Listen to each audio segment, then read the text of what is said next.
그러므로 예수도 자기 피로써 백성을 거룩하게 하려고 성문 밖에서 고난을 받으셨느니라. 그런즉 우리도 그의 치욕을 짊어지고 영문 밖으로 그에게 나아가자. 우리가 여기에는 영구한 도성이 없으므로 장차 올 것을 찾나니 그러므로 우리는 예수로 말미암아 항상 찬송의 제사를 하나님께 드리자. 이는 그 이름을 증언하는 입술의 열매니라. 거룩하신 아버지 감사합니다. 우리의 죄를 위해서 주님께서 고난을 당하셨습니다. 우리도 그 십자가의 길로 나아갑니다. 그리고 우리 입술로 주님을 증언합니다. 예수 그리스도를 부르며 주님 앞으로 나아가오니 주님 이 시간 저희와 함께하여 주시고 우리의 예배를 받아주시기를 기도드립니다. 거룩하시며 완전하신 예수 그리스도 이름으로 기도드립니다. 아멘.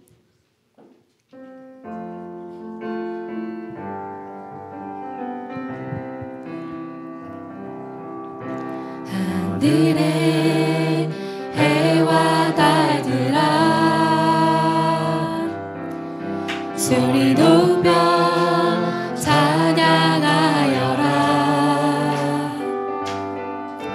나팔 소리 비파와 수금으로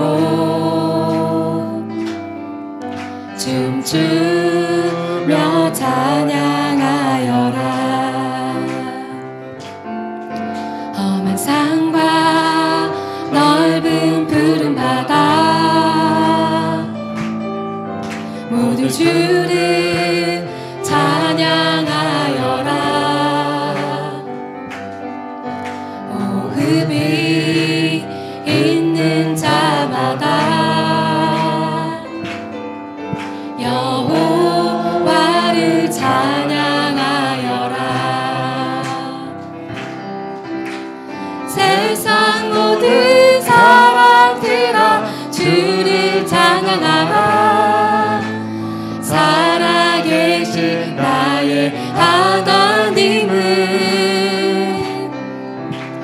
세상 모든 사람들아 주를 찬양하라. 살아계신 너의 하나님은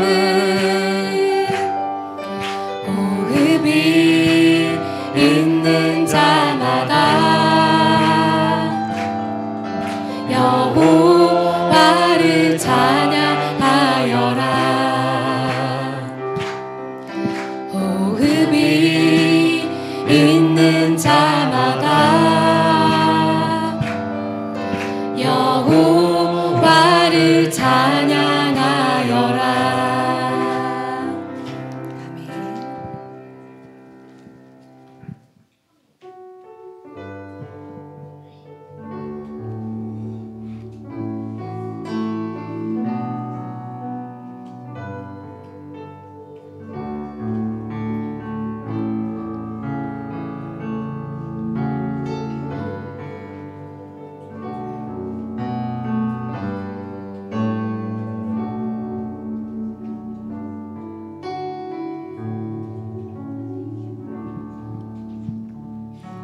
송축해 내 영혼 내 영혼아 거룩하신 이름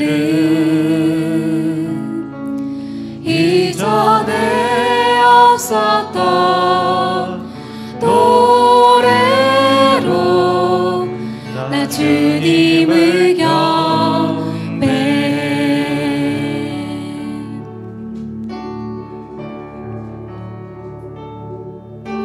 해가 뜨듯 새 아침 밝았네. 이제 다시 주님 찬양. 무슨 일이다 어떤 일이 내게 놓여도 저녁이 올 때 나는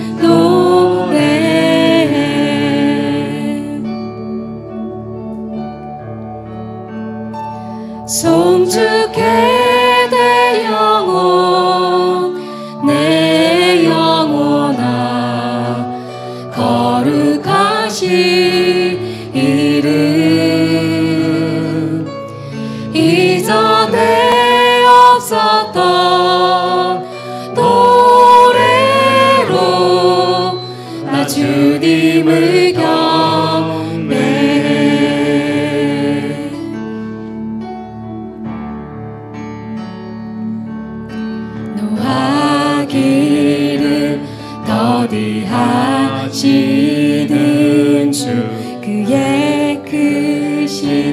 사랑 넘치네. 주의 선하심 내가 노래하리. 수많은 이유로 나 노래해.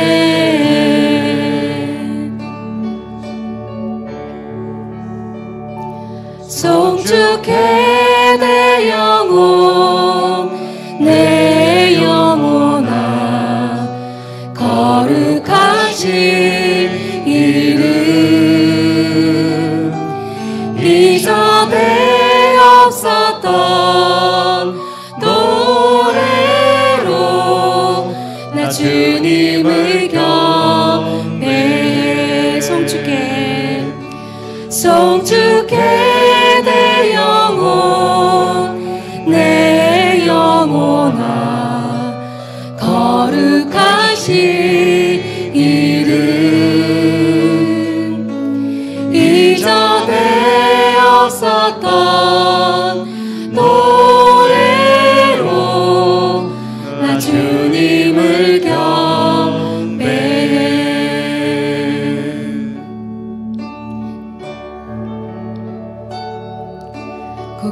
그날에 나의 힘 다하고 나의 삶에 여정 마칠 때 끝없는 찬양 나 드리리라. 수많은 세월 지나 영원히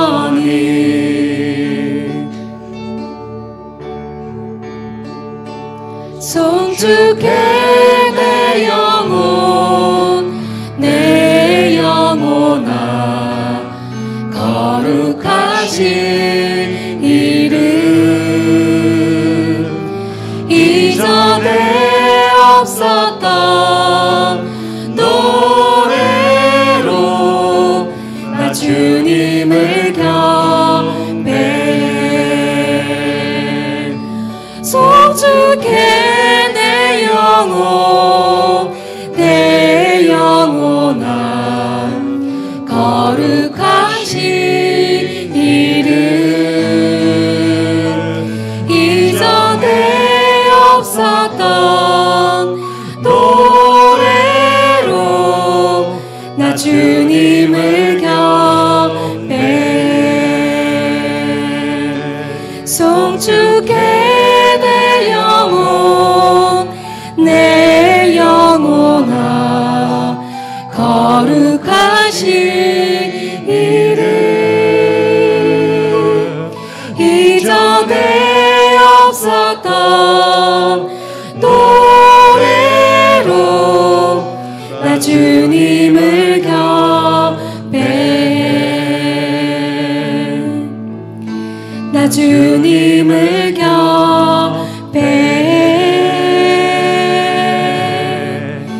나 주님을 경배해.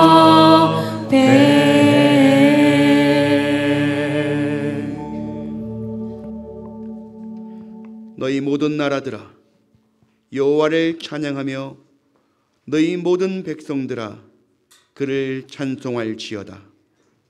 우리에게 향하신 여호와의 인자하심이 크시고 여호와의 진실하심이 영원함이로다. 할렐루야. 고통 중에 울부짖는 자에게 응답하시는 여호와 하나님, 당신 백성을 이곳 평화와 안식의 땅으로 이끄셔서 당신을 예배하게 하시니 우리의 능력과 찬송과 구원이 되시는 여호와께 올려드리는 이 예배를 받아 주시옵소서. 예수 그리스도 이름으로 기원나옵나이다. 아멘. 다 함께 자리에서 일어나셔서 찬송 21장 찬양드리겠습니다. 다 찬양하여라 전능와 창조의 주께 내 혼아 주 찬양 영광과 구원의 주님 성도들아 주 앞에 이제 나와 즐겁게 찬양하여라 다 찬양하여라 놀라운 만유의 주께 포근한 날개 민들 품어주시는 주님 성도들아 주님의 뜻 안에서 내 소원 다 이루리라 다 찬양하여라 온몸과 마음을 바쳐 이 세상 만물이 주 앞에 다 나와 찬양 성도들아 기쁘게 소리 높여 영원히 찬양하여라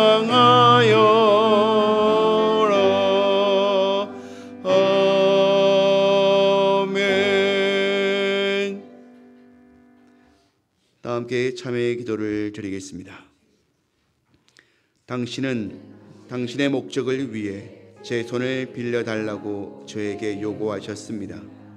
제가 잠시 동안 당신께 제 손을 드렸다가 거두고 물러난 까닭은 그 일이 어려웠기 때문입니다. 저는 저를 책망하지 마시기를 당신께 작은 음성으로 속삭였습니다. 당신은 가난의 고통을 제 눈으로 보라고 저에게 요구하셨습니다. 제가 눈을 감은 까닭은 보고 싶지 않았기 때문입니다. 당신은 당신이 저를 통해 일하실 수 있도록 제 삶을 요구하셨습니다. 저는 너무 깊이 관여하지 않으려고 제 삶의 작은 일부만 드렸습니다. 하나님, 당신을 섬기려고 노력할 때 제 생각에 따라 그렇게 한 것을 용서하시옵소서. 저는 저에게 필요한 때에만 당신을 섬겼고 위험이 없는 곳에서만 당신을 섬겼으며 부담이 없는 사람들하고만 당신을 섬겼습니다. 하나님 아버지, 저를 용서하시고 새롭게 하시며 사용하기에 유의한 도구로 만드셔서 예수님이 지신 십자가의 의미를 진지하게 받아들일 수 있게 하소서. 아멘. 이 시간 한 주간을 돌아보며 하나님께 고백드리겠습니다. 여호와 하나님 아버지, 우리 삶을 인도하시고 이끌어 가시며 많은 일들을 보게 하시고 그 속에서 이 모양 저 모양으로 저희를 빚어가십니다. 여러 마음을 주시고 여러 가지를 겪을 때에 이해할 수 있는 일도 있고 이해할 수 없었던 일도 있었습니다.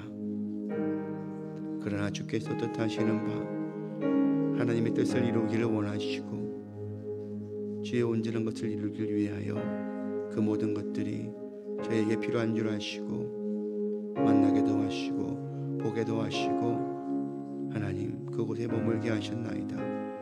하나님, 당신의 뜻대로 오시기를 원합니다. 당신의 원하시는 대로 오주시옵소서. 이 부족한 중 약한 자일지라도 하나님 뜻에 맡기를 그 부족한 부분을 채워주시기를 하나님, 당신의 원하시는 그곳에 내가 꼭 맞는 모습으로 모양으로 빚어지기를 원합니다. 주님 붙들어 주시옵소서.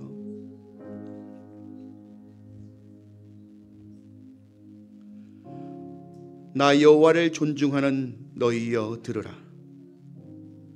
건축자의 버린 돌이 집 모퉁이의 머릿돌이 된 것 같이 너희의 때를 내가 정하였느니라.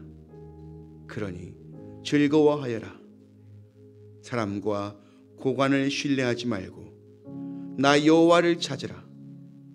형통하게 되리니 내가 오늘 이곳 나의 집에서 너희를 축복하노라. 사도신경으로 신앙 고백 드리겠습니다. 나는 전능하신 아버지 하나님 천지의 창조주를 믿습니다. 나는 그의 유일하신 아들 우리 주 예수 그리스도를 믿습니다. 그는 성령으로 잉태되어 동정녀 마리아에게서 나시고 본디오 빌라도에게 고난을 받아 십자가에 못 박혀 죽으시고 장사된 지 사흘 만에 죽은 자 가운데서 다시 살아나셨으며 하늘에 오르시어 전능하신 아버지 하나님 우편에 앉아 계시다가 거기로부터 살아있는 자와 죽은 자를 심판하러 오십니다. 나는 성령을 믿으며 거룩한 공교회와 성도의 교제와 죄를 용서받는 것과 몸의 부활과 영생을 믿습니다. 아멘. 다 함께 자리에 앉으셔서 찬송 148장 찬양 드리겠습니다.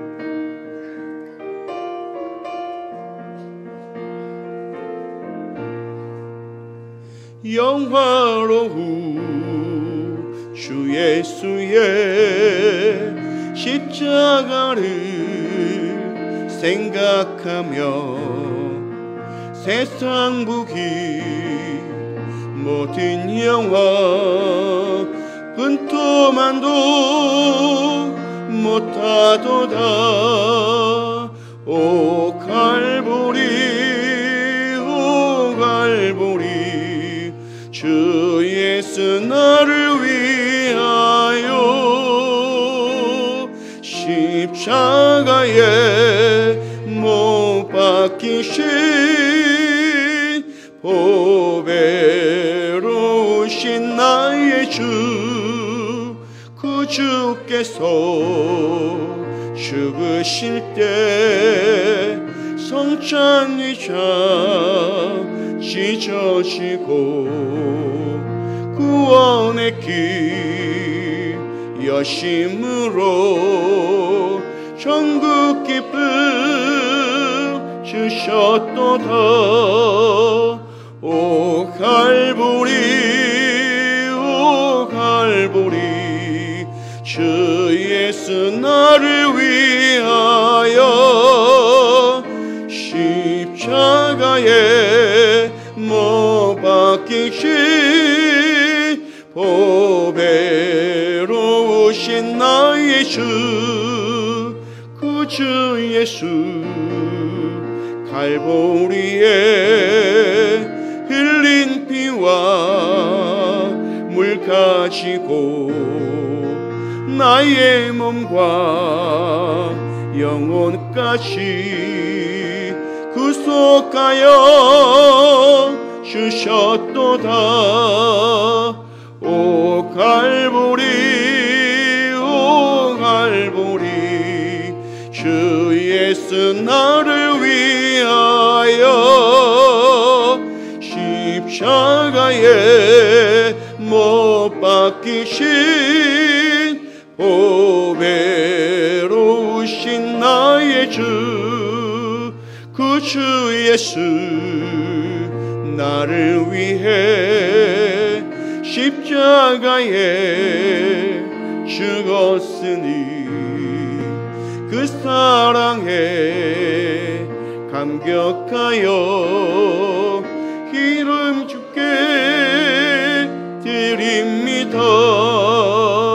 오 갈보리 오 갈보리 주 예수 나를 위하여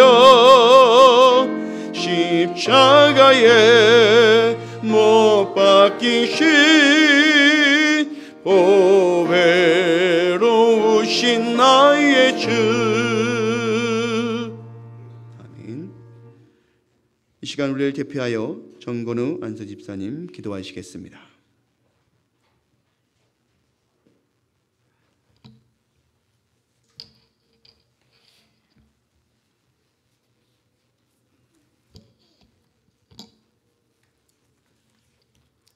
호산나 다윗의 자손이여 찬송하리로다. 주의 이름으로 오시는 이여 가장 높은 곳에서 호산나 하더라. 거룩하신 하나님, 예수님이 나귀를 타시고 예루살렘 성으로 들어오실 때 종려나무 가지를 흔들며 축하로 맞이한 날 종려주일에 우리 모두 주님께 예배와 찬송을 올려드리게 되어 참으로 감사드립니다. 아멘. 우리 주 예수님은 예루살렘 입성이 곧 닥칠 자기의 십자가 고통을 알면서도 우리 인간의 죄를 용서하시기 위해 오셨습니다. 거룩하신 주님, 우리가 매일 십자가를 바라보며 십자가의 사랑과 은혜를 감사히 섬기게 하옵소서. 또한 저희 예배가 성령 충만한 복된 예배가 되도록 인도하여 주시옵소서. 거룩하신 주님, 인간의 세계가 전쟁과 기근, 지진 및 온갖 사태가 일어나면서 혼란으로 빠져들고 있습니다. 이런 모든 사태와 혼란이 멈춰지도록 세상 사람 모두가 주님께 기도드리며 주님을 믿는 마음 더욱 강해지게 인도하여 주시옵소서. 주님을 바라보며 이곳에 주님의 성전을 세우고 복음을 전파하게 하신 것을 감사드리며 주님을 찬양하고 섬기며 복음 넘치는 교회가 되도록 모든 성도들 한마음 한뜻으로 발전되게 하게 하시고 주를 섬기게 하옵소서. 거룩하신 주님, 다음 한 주간은 고난 주간으로 섬기게 됩니다. 우리 모든 성도들 한 주간 저녁 특별 기도회 예배에 모두 동참하고 주님의 고난을 생각하며 십자가의 사랑을 실천하게 하옵소서. 주님의 말씀을 전하시고 증거하시는 담임 목사님, 주님을 증거하실 때 성령님 인재하시어 피곤치 않게 하시고 항상 강한 증거 말씀되도록 지켜 주시옵소서. 말씀을 듣는 우리들 아멘으로 화답하게 하여 주시옵소서. 우리를 주님 전으로 불러주시어 영광과 찬송을 드리게 하신 것을 감사드리오며 나를 위해 죽으신 예수님 이름으로 감사기도 드렸습니다. 아멘.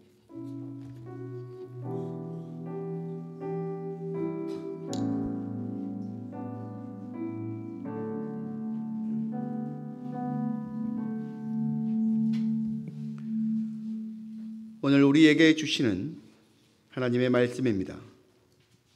마가복음 14장 1절에서 72절 말씀입니다.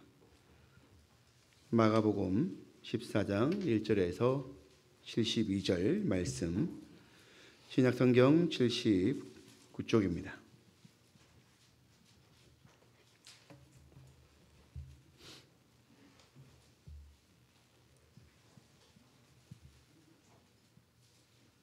마가복음 14장 1절에서 72절까지의 말씀, 이제 주의 말씀을 들으시기를 바랍니다. 예수를 죽일 방도를 찾다.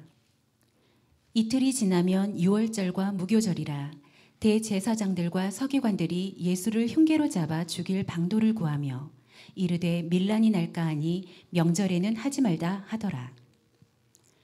예수의 머리에 향유를 붓다.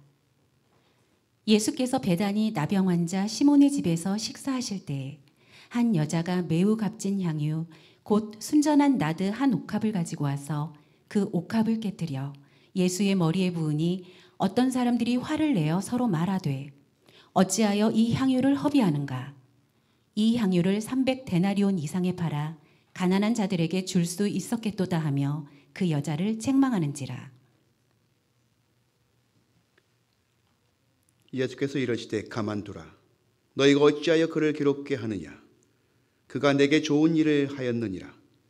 가난한 자들은 항상 너희와 함께 있으니 아무 때라도 원하는 대로 도울 수 있거니와 나는 너희와 항상 함께 있지 아니하리라. 그는 힘을 다하여 내 몸에 향유를 부어 내 장례를 미리 준비하였느니라. 내가 진실로 너희에게 이르노니 온 천하에 어디에서든지 복음이 전파되는 곳에는 이 여자가 행한 일도 말하여 그를 기억하리라 하시니라. 유다가 배반하다.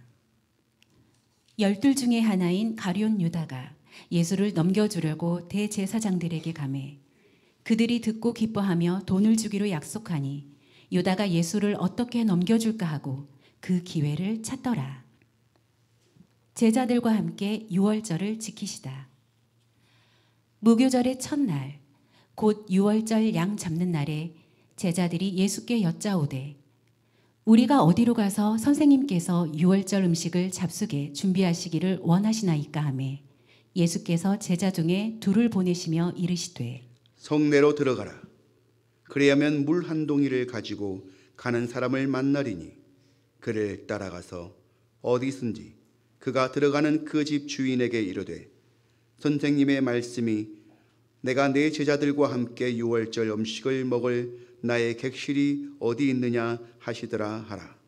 그리하면 자리를 펴고 준비한 큰 다락방을 보이리니 거기서 우리를 위하여 준비하라 하시니 제자들이 나가 성내로 들어가서 예수께서 하시던 말씀대로 만나 유월절 음식을 준비하니라. 저물매 그 12를 데리시고 가서 다 앉아 먹을 때에 예수께서 이르시되 내가 진실로 너희에게 이르노니 너희 중에 한 사람 곧 나와 먹는 자가 나를 팔리라 하신대 그들이 근심하며 하나씩 하나씩 나는 아니지요 하고 말하기를 시작하니 그들에게 이르시되 12 중에 하나 곧 나와 함께 그릇에 손을 넣는 자니라. 인자는 자기에 대하여 기록된 대로 가거니와 인자를 파는 그 사람에게는 화가 있으리로다. 그 사람은 차라리 나지 아니하였더라면 자기에게 좋을 뻔하였느니라 하시니라. 마지막 만찬. 그들이 먹을 때에 예수께서 떡을 가지사 축복하시고 떼어 제자들에게 주시며 이르시되 받으라. 이것은 내 몸이니라 하시고 또 잔을 가지사 감사기도 하시고 그들에게 주시니 다 이를 마시매 이르시되 이것은 많은 사람을 위하여 흘리는 나의 피 곧 언약의 피니라. 진실로 너희에게 이르노니 내가 포도나무에서 난 것을 하나님 나라에서 새 것으로 마시는 날까지 다시 마시지 아니하리라 하시니라. 이에 그들이 찬미하고 감람산으로 가니라. 베드로가 부인할 것을 예언하시다. 예수께서 제자들에게 이르시되 너희가 다 나를 버리리라. 이는 기록된 바 내가 목자를 치리니 양들이 흩어지리라 하였음이니라. 그러나 내가 살아난 후에 너희보다 먼저 갈릴리로 가리라. 베드로가 여짜오되 다 버릴지라도 나는 그리하지 않겠나이다. 예수께서 이르시되 내가 진실로 내게 이르노니 오늘 이 밤 닭이 2번 울기 전에 내가 3번 나를 부인하리라. 베드로가 힘있게 말하되 내가 주와 함께 죽을지언정 주를 부인하지 않겠나이다 하고 모든 제자도 이와 같이 말하니라. 겟세마네에서 기도하시다. 그들이 겟세마네라 하는 곳에 이름에 예수께서 제자들에게 이르시되 내가 기도할 동안에 너희는 여기 앉아 있으라 하시고 베드로와 야고보와 요한을 데리고 가실새 심히 놀라시며 슬퍼하사 말씀하시되 내 마음이 심히 고민하여 죽게 되었으니 너희는 여기 머물러 깨어 있으라 하시고 조금 나아가사 땅에 엎드리어 될 수 있는 대로 이때가 자기에게서 지나가기를 구하여 이르시되 아빠 아버지여 아버지께서는 모든 것이 가능하오니 이 잔을 내게서 옮기시옵소서.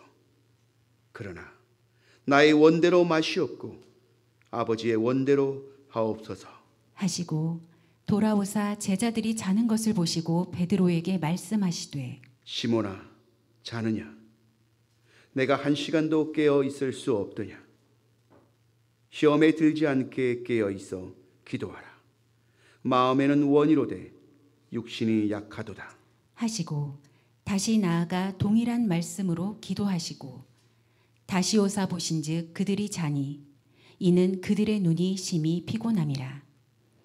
그들이 예수께 무엇으로 대답할 줄을 알지 못하더라. 3번째 오사 그들에게 이르시되 이제는 자고 쉬라. 그만 되었다. 때가 왔도다. 보라 인자가 죄인의 손에 팔리느니라. 일어나라 함께 가자. 보라 나를 파는 자가 가까이 왔느니라. 잡히시다. 예수께서 말씀하실 때에 곧 12 중에 하나인 유다가 왔는데 대제사장들과 서기관들과 장로들에게서 파송된 무리가 검과 뭉치를 가지고 그와 함께 하였더라.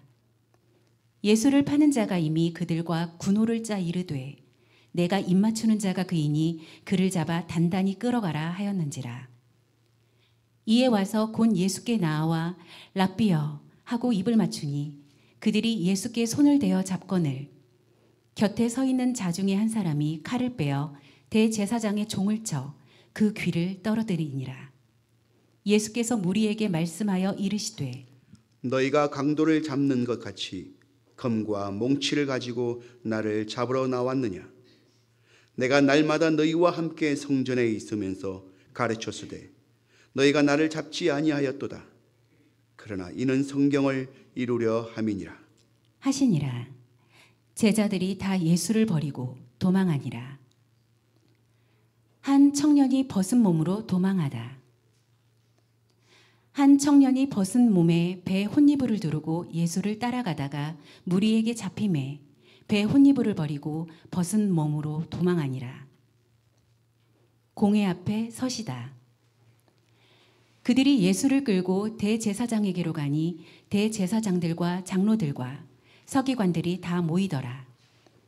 베드로가 예수를 멀찍이 따라 대제사장의 집들 안까지 들어가서 아랫 사람들과 함께 앉아 불을 쬐더라. 대제사장들과 온 공회가 예수를 죽이려고 그를 칠 증거를 찾되 얻지 못하니 이는 예수를 쳐서 거짓 증언하는 자가 많으나 그 증언이 서로 일치하지 못함이라. 어떤 사람들이 일어나 예수를 쳐서 거짓 증언을 하여 이르되 우리가 그의 말을 들으니 손으로 지은 이 성전을 내가 헐고 손으로 짓지 아니한 다른 성전을 사흘 동안에 지으리라 하더라 하되 그 증언도 서로 일치하지 않더라. 대제사장이 가운데 일어서서 예수께 물어 이르되 너는 아무 대답도 없느냐? 이 사람들이 너를 치는 증거가 어떠하냐 하되 침묵하고 아무 대답도 아니하시거늘 대제사장이 다시 물어 이르되 내가 찬송받을 이의 아들 그리스도냐? 예수께서 이르시되 내가 그니라. 인자가 권능자의 우편에 앉는 것과 하늘 구름을 타고 오는 것을 너희가 보리라 하시니 대제사장이 자기 옷을 찢으며 이르되 우리가 어찌 더 증언을 요구하리요? 그 신성 모독하는 말을 너희가 들었도다. 너희는 어떻게 생각하느냐 하니 그들이 다 예수를 사형에 해당하는 자로 정죄하고 어떤 사람들은 그에게 침을 뱉으며 그의 얼굴을 가리고 주먹으로 치며 이르되 선지자 노릇을 하라 하고 하인들은 손바닥으로 치더라. 베드로가 예수를 알지 못한다고 하다. 베드로는 아랫뜰에 있더니 대제사장의 여종 하나가 와서 베드로가 불 쬐고 있는 것을 보고 주목하여 이르되 너도 나사렛 예수와 함께 있었도다 하거늘 베드로가 부인하며 이르되 나는 내가 말하는 것이 무엇인지 알지도 못하고 깨닫지도 못하겠노라 하며 앞들로 나갈새 여종이 그를 보고 곁에 서 있는 자들에게 다시 이르되 이 사람은 그 도당이라 하되 또 부인하더라.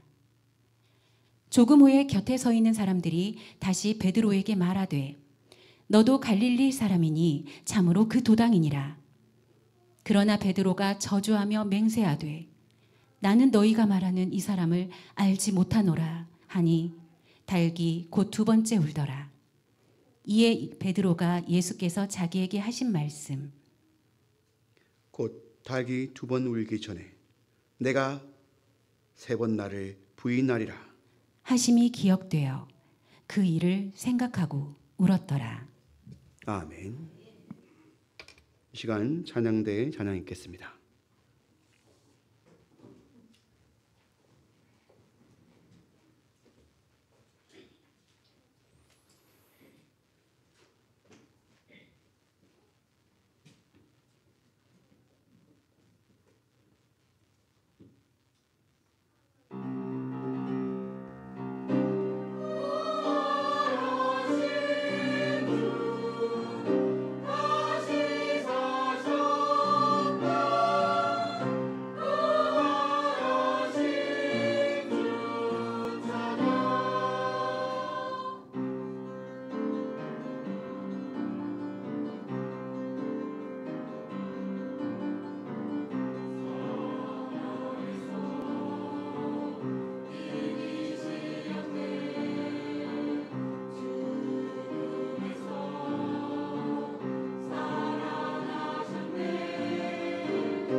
아멘. 할렐루야. 오늘 좀 이상하죠? 성경 본문은 왜 이렇게 긴 것이며 종려주일 때 부활절 찬양을 상호 형제 제대로 좀 잡아주시고 이게 뭔가 저도 뭔가 싶었습니다. 우리가 종려주일, 고난주일 하면은 꼭 예수님의 고난과 죽으심, 고통 그런 것들만 묵상하지 않습니까? 또 그것을 느껴보려고 하고 그것이 얼마나 아픈 것인가 그런 것들을 좀 생각하는 것이 아닌가. 그런데 오늘 우리가 본문을 읽으면서 좀 느낌이 새롭게 드셨을 거예요. 예수님께서 어떠한 죽음의 길을 걸어가셨는가. 그런 걸 생각해 보면 예수님의 죽으심이라고 하는 것, 그 십자가로 가는 그 여정이라고 하는 것이 참 우리 일상과 많이 닮아 있구나. 이후에 말씀드리겠지만은 예수님의 그 왕으로서의 입성하시는 그 십자가로 걸어가시는 그 길이 반드시 죽음만을 이야기하는 것이 아니고 죽음이 끝이 아니다라고 하는 것. 특히나 우리가 읽었던 그 본문 중에 이 옥합을 깨뜨린 이야기는 예수님의 장례를 준비한 이야기이기도 하면서도 예수님께서 말씀하시기를 이후에 예수님의 부활하심, 즉 예수님의 부활 소식을 전하는 그 현장 가운데 그 여인의 행함이 전해질 거다. 그런 말씀을 하셨다라고 하는 것은 결국 이 종려주일 우리가 예수님의 고난만 또 십자가만 묵상할 것이 아니라 그 너머에 있는 그 뜻하심을 묵상할 필요가 있지 않을까. 그렇게 한 주간 설교를 준비해 오는데 문득 그렇게 하세요라고 했지만 시간이 지나면서 종려주일날 부활절날 하기로 한 찬양을 하는 것이 맞나? 과연 어울릴까? 생각해 보니 이거 누가 짰는지 참 절묘하게 짰다. 어떻게 설교 내용이랑 이 의도치 않은 일들이 짜고진 것처럼. 근데 교회가 이렇게 돼야 되는 거죠. 목사와 성도들이 짜고지는 좋은 쪽으로 의도하지 않았지만 그 상황 속에서 어려움과 또 그 사이사이를 걸어야 하는 그런 마음이 있긴 하지만 하나님께서 그렇게 우리를 또 인도하시는구나. 그 모든 일들이 하나님의 뜻하신 그 자리로 이끌어 가시는 그 일들이구나. 그래서 참 감사하다라는 생각이 듭니다. 참 하나님의 아들 누구십니까? 예수 그리스도이시죠. 근데 이 예수 그리스도를 잘 몰라요. 누가요? 교회를 다니는 사람들이. 예수님인 줄 잘 모른다는 거죠. 언제요? 오늘 우리가 본문을 길게 읽었지 않습니까? 비상식적으로 길게 읽었습니다. 주일날 이렇게 본문 잡는 건 아마도 제가 처음이지 않을까. 그런데 이 이야기를 읽으면서 이것이 예수님의 이야기다. 우리가 읽어서 집중해서 들었기 때문에 예수님의 이야기인 줄 알지만 이것을 어린아이들이 주일학교에서 연극으로 이렇게 하면 잘 몰라요. 이게 예수님의 이야기인지. 어떻게 예수님께서 그러실 수가 있어? 예수님은 구세주신데 어떻게 그런 어려운 자리, 힘든 자리 그렇게 고초를 당하시고 무시당하시고 그 인격이나 존엄성에 대한 전혀 어떤 보장을 받지 못한 그런 삶을 살 수 있어. 그런 생각이 든다는 거죠. 예수님을 모르면 그런 생각이 든다는 거예요. 여러분, 우리는 세상을 바꿔놓는 그 주간을 준비하고 있죠. 이번 주가 우리에게 던지는 도전 가운데 하나가 있는데 우리가 이 이야기를 듣고 다시 한번 충격을 받을 준비가 되어야 한다는 겁니다. 왜? 예수님은 죽으실 것이기 때문에. 순간 절망하고 한동안 슬퍼할 것이고 그 낙심함 가운데 살아야 할 것이라는 겁니다. 매주 교회를 가는 사람들, 그리고 특히나 과거 교회에 다녔지만 지금은 다니지 않는 사람들은 이 마가복음 14장, 사실은 15장도 읽으려고 했는데 이것은 도저히 안 되겠다. 이러면 이제 시험에 들 수 있다. 이런 생각이 들어서 과감하게 15장은 주중에 또 할 것이기 때문에 뺐습니다. 왜냐하면 예수님께서 십자가로 걸어가시는 그 여정 중에 반절 정도만 읽은 겁니다. 그러니까 14장과 15장을 훑어보고 거기 적힌 이런저런 사건들을 이미 아는 이야기라고 대충 넘어가기 쉽다라고 하는 겁니다. 우리들이.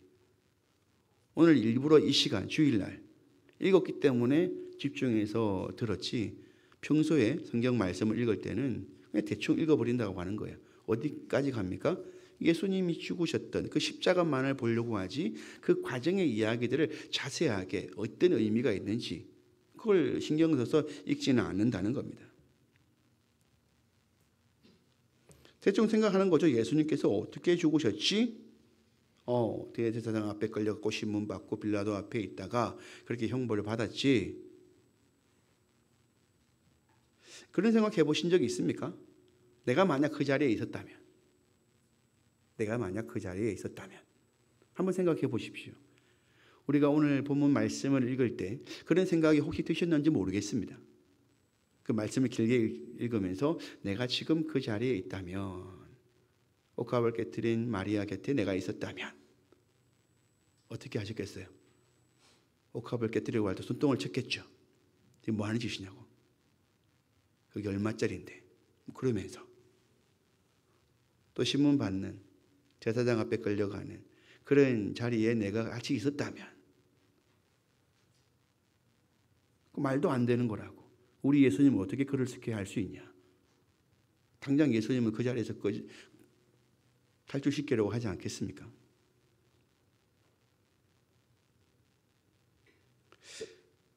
서구 사회와 대부분 나라에서 사형제도는 오래전에 폐지가 됐죠. 저희 나라에 사형제도가 있습니까? 있는데 사형을 하지 않죠. 있는데 사형은 하지 않습니다. 그러니까 사람들은 이 사형제도 폐지를 당연시 여기는 거죠. 그런 시대의 그런 나라에서 그런 문화 속에 살아가는 우리가 예수님의 이 사형 당하심을 어떻게 볼 것이냐. 그런데 여전히 또 사형 제도가 있는 나라가 있습니다. 특히나 이런과 같은 지역에서 여전히 냉혹하게 사형당한 사람들의 이야기를 가끔씩 들을 때가 있죠. 보거나. 그러면 TV나 매체를 통해서 보게 되면 좀 끔찍한 마음이 드는 거죠. 요즘 시절이 어떤 시절인데 아직도 저 나라는 저렇게 하는가. 안타깝기도 하고. 그런데 우리가 예수님의 곁에 있으면서 그 예수님이 죽어가는 그 모습을 본다면 당연히 그 예수님의 죽음에 대해서 더 격한 반응을 보일 것이 당연한 것이 아니겠습니까? 왜냐하면 그 죽음이 바로 역사상 가장 잔인한 사건이기 때문입니다. 그리고 역사상 가장 불의한 사건이고요. 또 역사상 가장 사악한 사건이기 때문입니다. 예수님의 죽으심은 사실은 말이 안 되는 겁니다.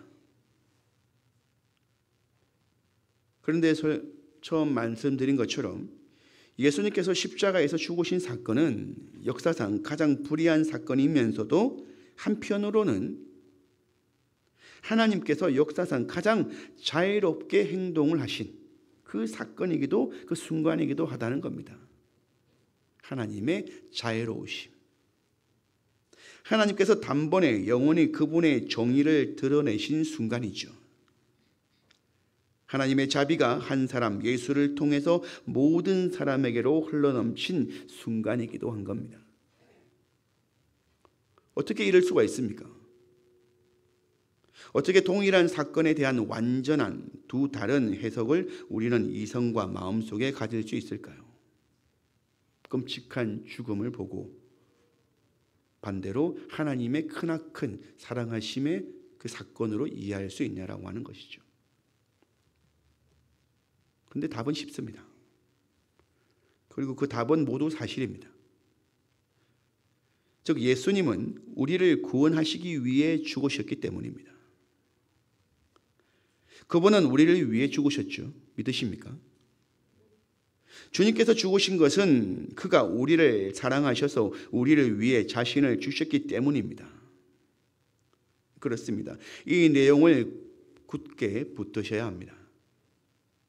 우리에게 이 내용들이 필요합니다. 하지만 이 사건에는 그보다 더 훨씬 많은 의미들이 존재합니다. 방금 언급한 잘 알려진 쉬운 답변들, 우리가 신앙 고백하는 것, 우리를 위해 죽으셨고 이 세상을 구원하신 분이시기 때문에 라고 하는 그 쉬운 답변들 말고도 훨씬 더 많은 의미들과 또 신앙생활을 위한, 이 교회를 위한 역할의 의미들이 담겨져 있다는 겁니다. 삶에서 가장 위대한 진리들은 보통 잠자리채로 잡을 수 있는 하나의 성경 구절 또는 짧은 교리 내용으로 담을 수 없는 겁니다. 잠자리채를 가지고 잠자리를 잡아본 경험이 있으시죠? 근데 그걸 가지고 곤충 표본을 만들어 본 적도 있으신가요? 네. 표본을 만들었으면 어떻습니까? 잠자리를 종류대로 잡았다가 표본책에다가 이제 핀을 이용해서 꼽아두게 되죠. 그 전까지는 살아있지만 꼽는 순간 얼마나 죽게 되는 거죠. 제가 무슨 말씀을 드리고 싶으냐면 우리가 예수님의 죽음에 대해서, 죽음 사건에 대해서 간단하게 정의하고 쉽게 생각할 수 있습니다. 하지만 보기는 좋겠지만 곧 죽고 마는 이 잠자리처럼 아무 쓸모 없어져 버린다는 겁니다. 보기만 좋을 뿐이라는 겁니다. 우리에게는 그런 작업보다는 그 생명체가 훨훨 날 수 있도록 그 날개를 펴고 마음껏 움직일 수 있도록 놓아주고 그 모습을 감탄하며 지켜보는 작업이 필요한 겁니다. 그래서 오늘 이 주일 성경 본문을 아주 길게 잡은 겁니다. 읽는 본문마다 느껴지는 감정들이 틀리죠. 예수님께서 죽으시는 그 과정에서 여러 가지 일들이 있었구나. 하나의 사건으로서 이루어진 것이 아니라 수많은 사람들을 만나고 수많은 사람들이 그 가는 길을 목격했고 또 읽는 자들마다 그 처한 상황들이 다르고 받아들인 것들이 다르고 그 다른 것들을 통해서 한 주간 살았던 또 우리가 살아왔던 그 삶들을 생각해 보면서 예수님의 죽으심이라고 하는 것이 과연 나에게 어떠한 의미로 다가오는가, 또한 우리 공동체 가운데 어떠한 의미로 해석될 수 있을까, 이런 여러 가지 생각들을 던져줄 수 있다라고 하는 것이죠. 때문에 쉬운 것이 아니라고 하는 것이죠. 아니, 쉬울 필요가 없는 것이죠. 더 많은 의미를 담고 있는 것이 맞다는 겁니다. 그래서 그 좀 더 넓은 의미를 오늘 이 시간 짧게 깨달아보는 시간을 갖기를 원하는 것입니다. 예수님께서 죽은 이유에 대한 마가의 설명은요, 지금까지 마가가 들려준 예수님의 이야기 전체에 의존하고 있는 겁니다. 1장부터 기억하실지 모르겠지만 그 모든 장들이 15장, 16장까지 오면서 일어난 일들이 결국 뭐를 향하고 있습니까? 예수님의 죽으심에 대해서 이야기하고 있다는 겁니다. 하지만 1장, 2장을 읽어오면서 과연 그런 생각을 할 수 있었을까요? 그렇지 않다라고 하는 거죠.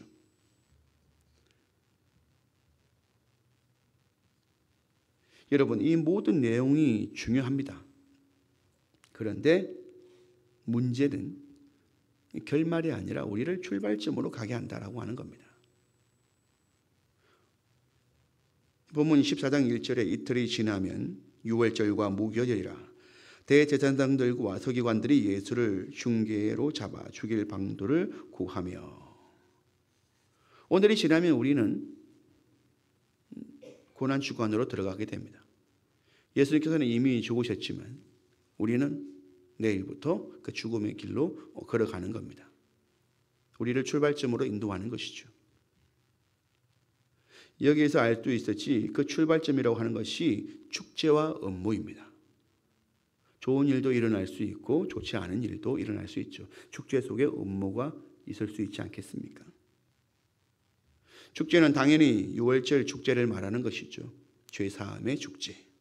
하나님께서 자기 백성을 노예의 상태로부터 구출하기 위해서 이집트로부터 내려오신 순간, 예수님은 모든 사람이 예루살렘으로 모여드는 이 순간을 자신이 죽어야 할 그 시행일로 선택하셨습니다. 모든 사람이 하나님의 위대한 구출 작전을 이야기하고 하나님께서 자기 백성과 맺으신 언약을 이야기하고 이방 대적을 물리치고 자기 백성을 해방시키는 사건을 통해 자신의 이름과 인격을 계시하신 하나님을 이야기하는 그 시기에 예수님께서는 자신이 죽어야 할 시기로 작정하셨다라고 하는 것입니다. 어떻습니까? 한 주간 계획된 일들이 있습니까?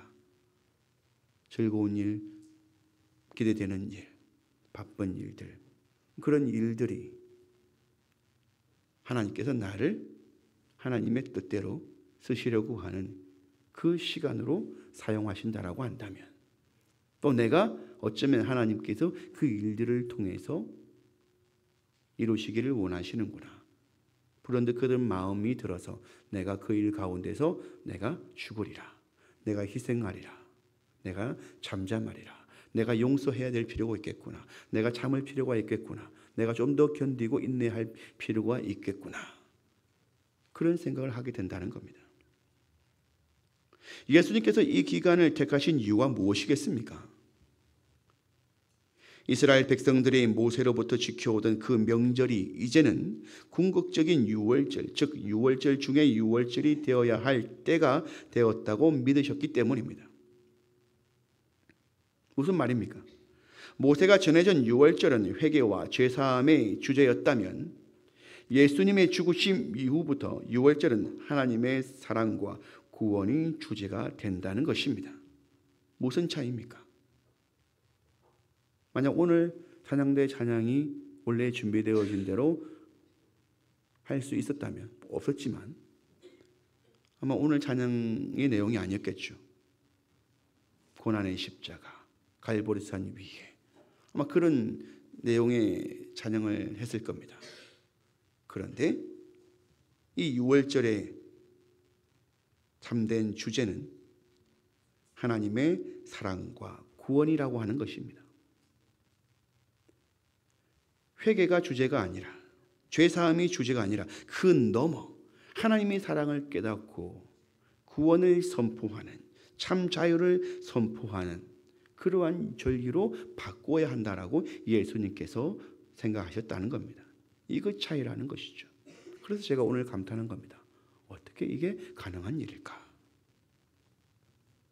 하나님께서 몸소 돌아오셨고 과거에는 결코 상상하지도 못했던 방식으로, 하지만 이제 다시는 의심하지 못할 방식으로 자기 자신을, 그분의 강력한 사랑을 계시하시고 계시다는 것입니다. 쉽게 말해 하나님께서 친히 몸소 유월절 희생제물이 되셨다는 것에 큰 차이가 있는 거죠. 즉 모세를 통한 율법은 죄사함 용서밖에 할 수 없었지만 하나님께서 직접 희생제물로 드리신 이후에는 영원한 죄사함과 참된 구원이 있는 것이죠. 그런데 그 사이에 뭐가 있습니까? 음모라는 것이 있는 거죠.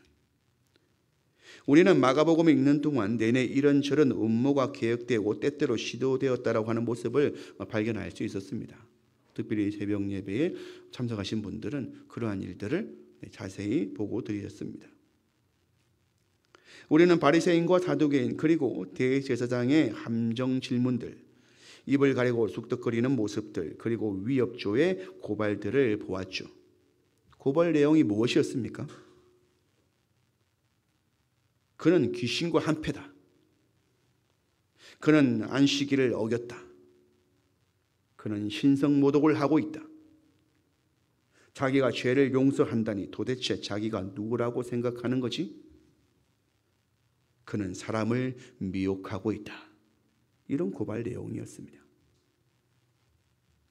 여러분, 이제 새로운 국면이 다가오고 있습니다. 향유 옥합에 기름 부음은 무슨 까닭일까요? 오늘 본문의 6월절 식사는 무슨 까닭일까요? 겟셋마네에서 그 고뇌는 무슨 까닭일까요? 예수님은 그 고발들이 더 가까이 다가오고 있음을, 그 고발자가 최악의 일을 저지르고 있음을 알고 계셨습니다. 우리가 이미 알고 있는 바 끔찍하게도 유다가 예수님을 넘겼습니다. 대제사장들은 그를 자신의 입술을 통해서 나오는 이야기들이 마귀의 목소리인지 알지도 못한 채 많은 혐의로 예수님을 고발했습니다. 그들은 다음 날 아침 빌라도 앞에서도 같은 일을 반복했습니다. 여기에 군정들이 가세하죠.